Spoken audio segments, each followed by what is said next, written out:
Hi guys, আজ যাচ্ছি মধুপুর ধাম। তো চলো তোমরা মধুপুর ধামটা একবার দেখে নাও, চলো।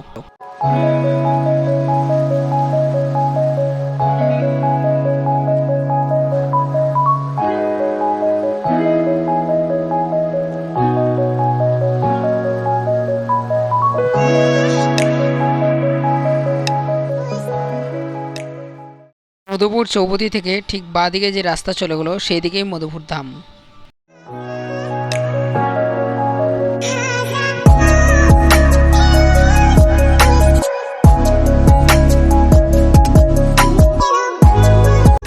তো একদম সোজা গিয়ে এরকম তিন রাস্তা একটা মোড় পাবে, তো মোড় থেকে হাতের বাঁ দিকে চলে যেতে হবে একদম সোজা। এখান থেকে কিছুটা দূর আগালে মধুপুর ধাম গেট দেখতে পারবে। তো চলো গাইস, তোমরা একবার দেখে নাও মধুপুর ধামটি।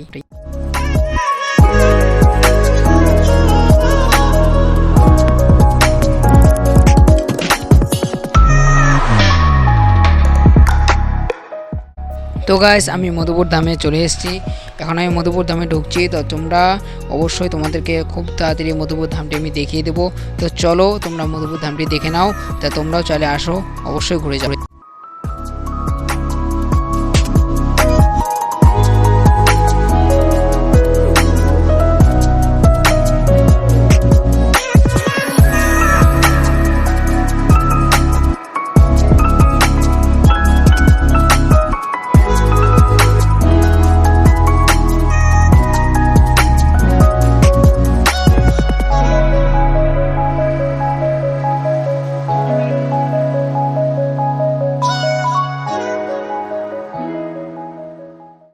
তো গাইস, তোমরা মধুপুর ধামের মেন যে মন্দিরটি সেটা তো তোমরা দেখতেই পারলে।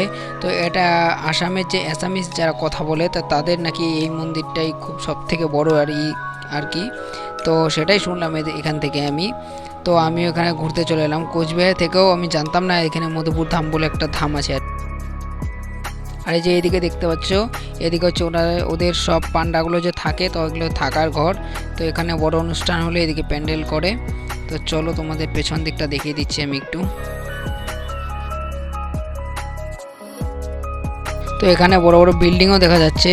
তো ভাবছিলাম যে এদিকে ওই পান্ডাগুলো থাকে, তো বললো যে না, এদিকে আরও অনেক মানে বাইরের থেকে লোক আসলে এদিকে এদের এখানে থাকতে দেওয়া হয়। তো জায়গাটা তো বেশ সুন্দর। তো গাছ দেখতে পাচ্ছ তোমরা, খুব সুন্দর জায়গাটি। আমাদের চেকপোস্ট অনুকূল মন্দিরটা যে আছে, তো তার থেকেও আমার কাছে সুন্দর লাগছে। তো অনেকটা আমি ওরকমই ভেবেছিলাম, বাট তো ওর থেকেও বেশি সুন্দর। আর যে এটা দেখতে পাচ্ছ, এটা হচ্ছে পেছনের দিকের গেটটা।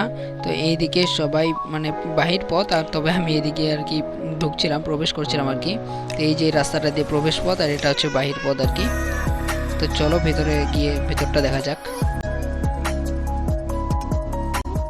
তো এখানে ওরা নাকি বললো বিকেল 5টার সময় প্রার্থনা হয় আর সকাল 5টার সময় প্রার্থনা হয়। তো এটাই আমি এখান থেকে শুনতে পারলাম। তো এখানে তোমাদের কীর্তন ঘরটাও আমি দেখিয়ে দেবো কোথায় হয় প্রার্থনাটি। আর এই যে এটা দেখতে পাচ্ছ, এটা হচ্ছে মধুপুর ধামের বাহির পথের আর কি গেটটা। তো গাইস, তো দেখতে পাচ্ছ আমি এখানে এসেছি এই যে মন্দিরের গেটের ভেতরে। তো এটা হচ্ছে মন্দিরের গেটের ভেতরে যে উঠোনটা হয়, তো সেটাই হচ্ছে এটা। তো একটু পরেই তোমাদের আমি মন্দিরের ভিতরে প্রবেশ করব আমি। চলো মন্দিরের ভিতরটা দেখা যাক, মন্দিরের ভিতরটা ভালোভাবে দেখা যাক, চলো।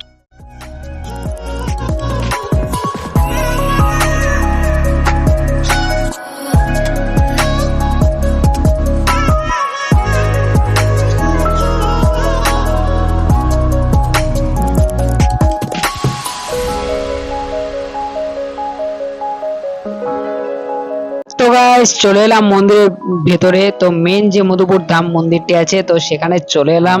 তো তোমরাও চাইলে আসতে পারো খাগড়াবাড়ি থেকে হাতের বাঁদিকে শিলিগুড়ি রোড রাস্তা ধরে এবং রাজারহাট ক্রস করে মধুপুর ধাম, মধুপুর থেকে হাতের বাঁদিকে চলে এলে, সোজা এলে একটা তিন রাস্তা মোড় পাবে, তার থেকে বাঁদিকে চলে আসলে মধুপুর ধাম।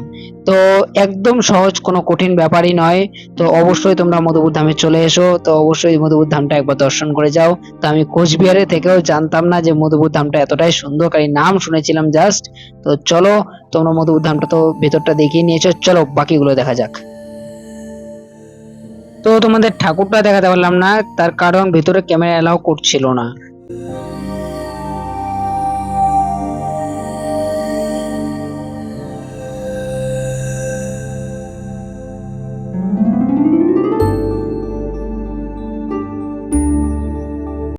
হচ্ছে মহাপুরুষ শঙ্করদেব, তার মূর্তি এটা। তো তোমরা এটাও একবার তোমাদেরকে আমি দেখিয়ে দিচ্ছি। তোমাদের কিরকম লাগলো এই মধুপুর ধাম তোমরা কিন্তু অবশ্যই কমেন্টে জানিয়ে দেবে গাইস। তো এবারে চলে এলাম কীর্তন ঘর, মধুপুর ধামের কীর্তন ঘরে চলে এলাম। চলো ভিতরে প্রবেশ করে দেখা যাক কীর্তন ঘরটি।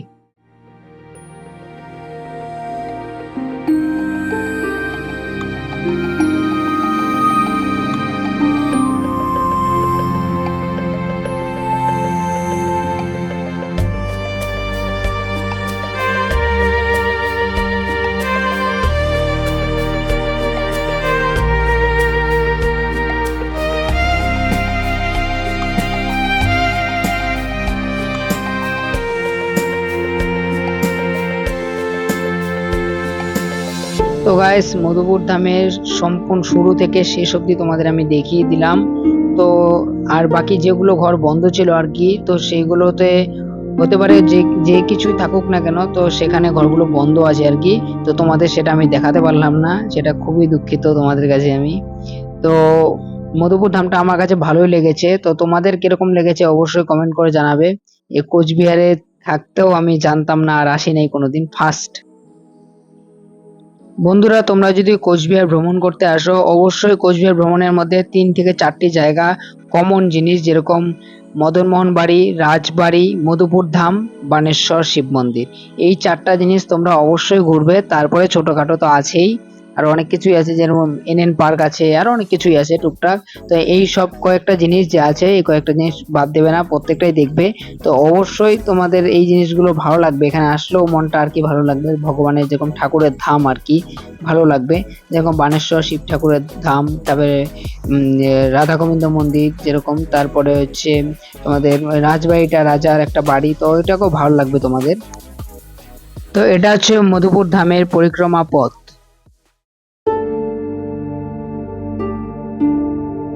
তো গাইস মধুপুর ধাম থেকে বেরিয়ে গেলাম। তো মধুপুর ধাম থেকে বেরিয়ে ভাবছিলাম বাড়ি চলে যাব। তো ভাবলাম যে একটু রাম ভগবানের দর্শন করে যাই আর কি। তো এই যে রাস্তাটা দেখতে পাচ্ছ, তো তোমাদের আমি একটা ভিডিওতে দেখিয়ে দিয়েছিলাম, তো সেই ভিডিওর লিঙ্কটা আমি ভিডিওতে দিয়ে দেবো। রাম মন্দির, এখানে ছোট্ট একটা রাম মন্দির তৈরি হয়েছে। এটা কোন জায়গায় আছে সেটা আমি তোমাদের ডেসক্রিপশন বক্সে লিঙ্ক দিয়ে দেবো, ভিডিওটি দেখে তোমরা দেখে নেবে ভিডিওটি, তাহলে চিনতে পারবে রাস্তাটি। তো এই রাম মন্দিরে আমি আগেও এসেছিলাম। তো এখানে এসে সেদিন আমি পুজো দিতে পারিনি, তবে মন্দিরের গেটটা আর কি খোলা ছিল। তো আজকে মন্দিরের গেটটা বন্ধ আছে। তো এখানে রাম মন্দিরের পাশে ছোট্ট একটা কালী মায়ের মন্দির আছে। তো এখানেও এই মন্দিরটাকে আরো বড় করবে, তো এখনো পুরোপুরি কাজ আর কি কমপ্লিট হয়নি। তো এই মন্দিরটা 22শে জানুয়ারিতে উদ্বোধন হয়ে গেছে। আর এই মন্দিরের আমাদের কোচবিহারে এই রাম মন্দির কোথাও ছিল না, হনুমানজির মন্দির ছিল। তো এই ফার্স্ট কোচবিহারে আর কি রাম মন্দির হলো। তো কোচবিহারে বর্তমান ছোট মোটো অনেক মন্দিরই আছে। তো কোচবিহার ভ্রমণ একদিনেই পুরোপুরি ঘোরা সম্ভব।